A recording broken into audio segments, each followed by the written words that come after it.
Hey y'all, I'm Justin Jones-Fosu, founder and CEO of Work Meaningful, and I'm excited to share with you a little bit about how to change your rhythms when the rhythms around you have changed. And so let's start off with this little drum experience. Now, in my presentation, it's got a pre-COVID. One of the things I would have happen is I'd have somebody come up on stage, a volunteer, and I'd have them drum, right? And so let's do it like this. So I was like, all right, now I want you to just drum. And so they'd be like,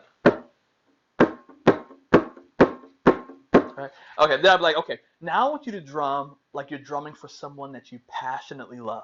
And they'd be like, right? All right. Then I'm like, now I want you to drum like you're drumming, you're at the best party of your life. And they'd be like, hey, hey, hey, hey, hey, hey, hey, hey, hey, hey, hey, hey. Then I'm like, now I want you to drum like impending danger is coming, and the only way to warn everyone is with this drum. They'd be like,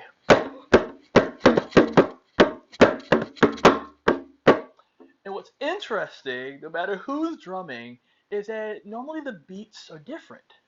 And it's intriguing to me because really from a metaphor, it's like the drum has stayed the same. And the beat changes based upon the meaning that we put into it. And my friends, that's the same thing that we have the power to be able to do. Right? It's how do we shape what other people hear, including ourselves. It's shaped by the meaning we put into it. And that's why I'm a big believer that it's not about finding meaning in our work and what we do. It's all about bringing meaning to our work and what we do. And that's the powerful thing. Many of us are focused at times, and even myself, of the external locus of control, where I'm trying to find it in things, in society, and job, and place. But we do have the power to bring meaning to our work each and every single day. And I want to give you some practical ways that we can bring meaning, which will help us to change the rhythms around us, right? So one of those things is just asking first, what does a meaningful day look like to you? Right? What does a meaningful day look like to you? And I call it the 4 P's. And the first P is perspective. The second P aspect of that is what professional. It's personal and people. So perspective, professional, personal, and people. And I call this my meaningful day template, right? And so really what I have each day, I create a meaningful day template. And I personally put it on a whiteboard. I have it on a PDF and all in places that you can download and all that kind of stuff. But like I ask myself, what are, first for perspective, it's just one thing. And really that is, what am I grateful for? What are the things that I really appreciate and am thankful for today? That starting off my day puts me in a positive perspective, in a positive mindset, and allows the endorphins and dopamine to be released and all that those good research stuff to help us in our day. But then I ask from a personal perspective, what are 1 to 3 things that I want to accomplish on a personal level today? Right? And then I ask from a professional perspective, what are 1 to 3 things I want to accomplish professionally?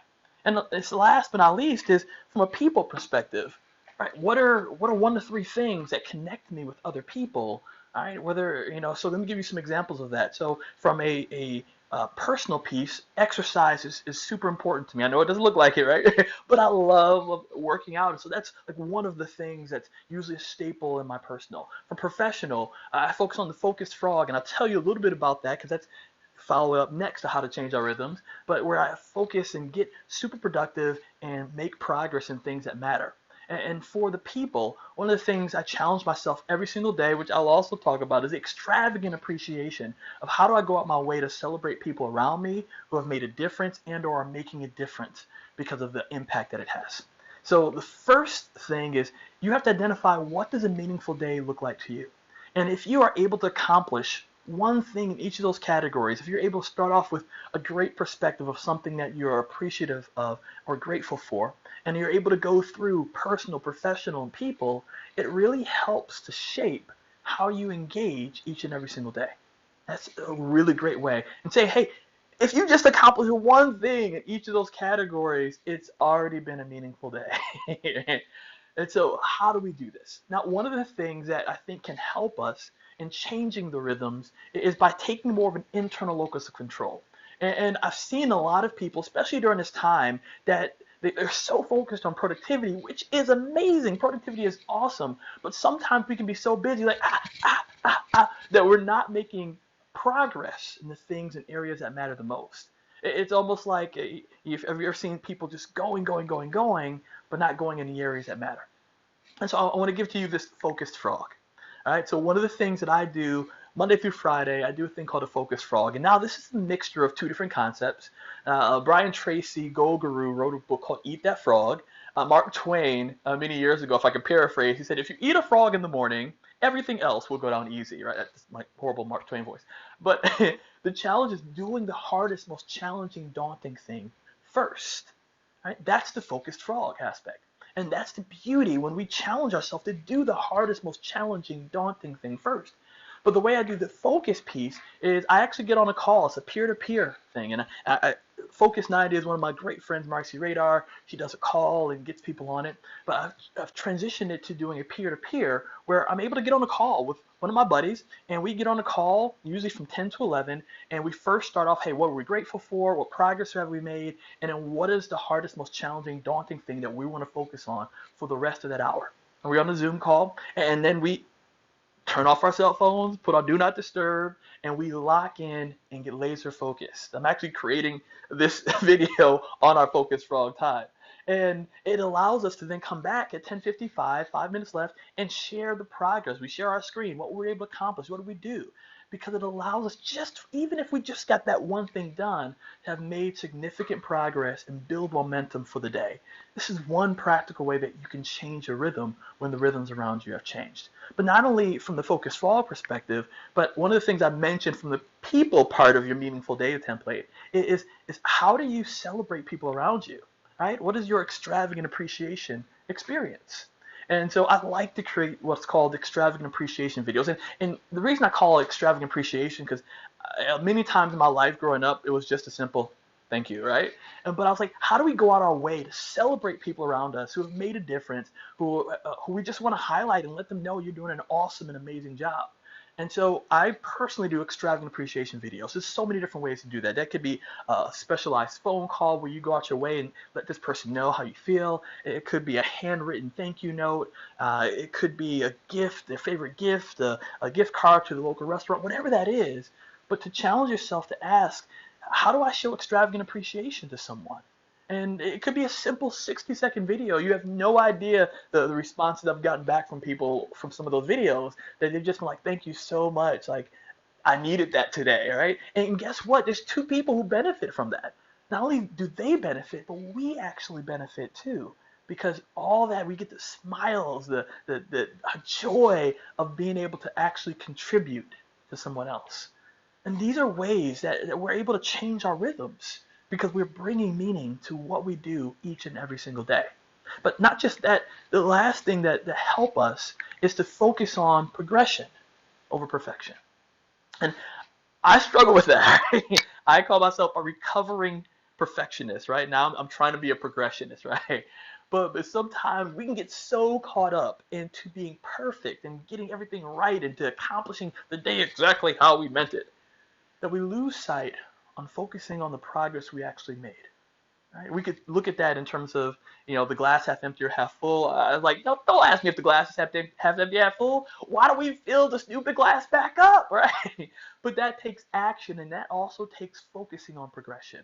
So when you look at your day, when you analyze your day, sometimes I don't fill up everything in my meaningful day template. But I ask, what progress did I make? Because that allows me to focus on what I did accomplish versus what I didn't. To focus on the abundance versus the deficit. So what will you do? How will you engage and change the rhythms around you? Right? Will you create and work through your meaningful day? And I ask for the 4 P's. What's your perspective? But then what will you do? 1 to 3 things under personal, professional, and people. Will you have the focused frog? But you allot the time each day, or there could be an hour, just to lock in and do the hardest, most challenging, daunting thing first. If you can't do it every single day, what about once a week in the beginning of your week, just to lock in that time? Will you show extravagant appreciation to someone else?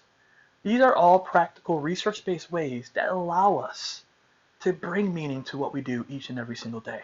Because what do you do when you don't like the beat? When you don't like the station? You change it, right? You change the beat. And we have the power to do that. Now, I want to give you a slightly deeper, if you want to dive deeper into this additional resource. One of the things as I work with organizations, I sometimes utilize the ADKAR model that shares that this is ways that we can change both professionally as well as organizationally. There's 5 resource-based ways. I encourage you to Google it, to check it out.